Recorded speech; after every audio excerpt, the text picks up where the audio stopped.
very good morning to you all, and thank you for joining us on this Saturday, the 19th of April. My name is Tatenda, Tavaziva, and we continue in our series, Experiencing God, Day by Day by Henry Blackaby. Special thanks to Muzukuru Funeral Streaming Services for making these devotionals available to the public. Today's Easter Saturday devotional is entitled, Knowing Christ. Knowing Christ. And it's taken from John chapter 5. The main verses are 39 and 40, but I'm going to read from verse 30. John chapter 5, verse 30 to 40, reading from the English Standard Version. I can do nothing on my own. As I hear, I judge, and my judgment is just, because I seek not my own will, but the will of him who sent me. If I alone bear witness about myself, my testimony is not true. There is another who bears witness about me, and I know that the testimony that he bears about me is true. You sent to John, and he has borne witness to the truth. Not that the testimony that I receive is from man, but I say these things so that you may be saved.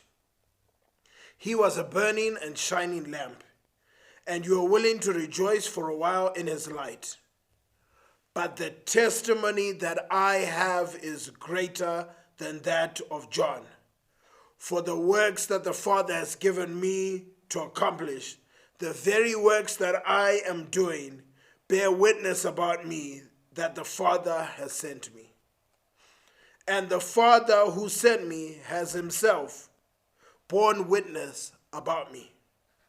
His voice you have never heard, his form you have never seen, and you do not have his word abiding in you, for you do not believe the one whom he has sent.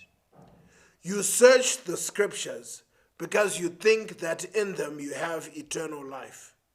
It is they that bear witness about me, yet you refuse to come to me, that you may have life.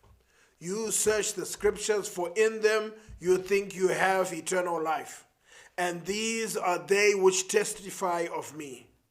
But you are not willing to come to me, that you may have life. Ladies and gentlemen, Bible study will not give you eternal life. You could memorize the entire Bible and be able to discuss minute issues of biblical scholarship and yet fail to experience the truths found in its pages. It is a subtle temptation to prefer the book to the author. A book will not confront you about your sin. The author will. Books can be ignored.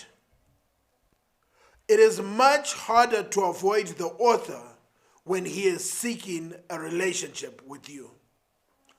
The Pharisees in Jesus' day thought God would be pleased with their knowledge of his word. They could quote long, complicated passages of scripture. They loved to recite and study God's law for hours on end. Yet Jesus condemned them because although they knew the scriptures, they did not know God. They were proud of their Bible knowledge, but they rejected the invitation to know God's Son. Can you imagine yourself knowing all that God has promised to do in your life, but then turning to something else instead? You may be tempted to turn to substitutes. These substitutes aren't necessarily bad things. They might include serving in the church, doing good deeds, or reading Christian books. But no amount of Christian activity will ever replace your relationship with God. The Apostle Paul considered every good thing he had ever done to be rubbish when compared to the surpassing value of knowing Christ.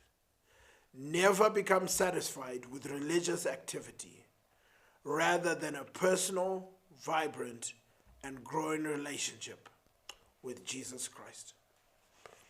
Oh, Heavenly Father, Lord, like Paul, may we count as rubbish all of our achievements, all of our accomplishments, all of the good things that we've done compared to the surpassing knowledge of Jesus Christ.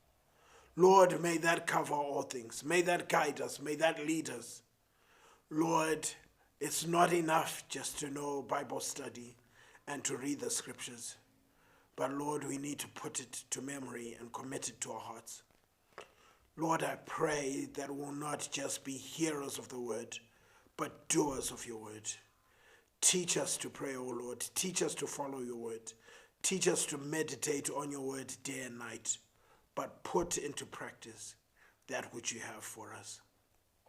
Lord, we love you and we thank you. And on this Easter Saturday, we thank you that even though you were still in the grave, Sunday was a coming. And Sunday is coming, O Lord. Thank you for dying on the cross and rising again. We love you, O Lord, and thank you. It's in Jesus' name we pray. Amen. Well, tomorrow is Easter Sunday. It's Saturday. Jesus is buried. But I promise you, Sunday is coming. Tomorrow we will stream from a local church right here in Harare. But please be sure to join us on Monday for yet another edition of Experiencing God Day by Day.